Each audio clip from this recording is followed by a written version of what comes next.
2025 group 1 கேட்ட ஒரு question. If the difference between simple interest and compound interest for 3 years at 5% is rupees 183, then find the principal னு கேட்டிருக்காங்க. அதுல வந்து நமக்கு என்ன கிடைச்சிருக்கு? டிஃபரன்ஸ் கிடைச்சிருக்கு, r கிடைச்சிருக்கு, n கிடைச்சிருக்கு.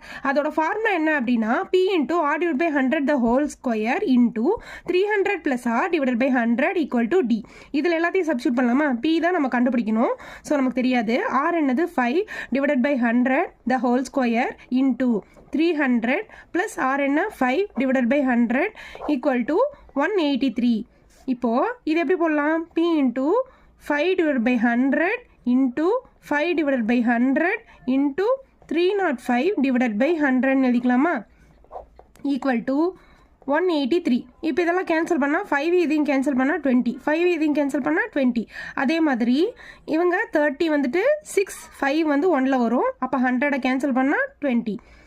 இப்போ இங்கே பாருங்கள், எப்போவுமே கொடுத்துருக்கிற சம்மில் இங்கே இருக்கிற நம்பர் வந்து இது டிவைட் ஆகிற மாதிரி தான் கொடுப்பாங்க மேக்ஸிமம். சில டைமில் வந்து பாயிண்டில் ஆன்சர் வரலாம்.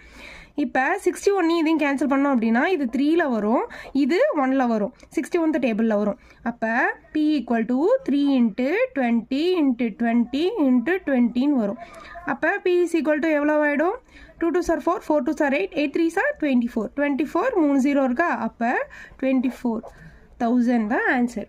அதுதான் பிரின்சிபல்.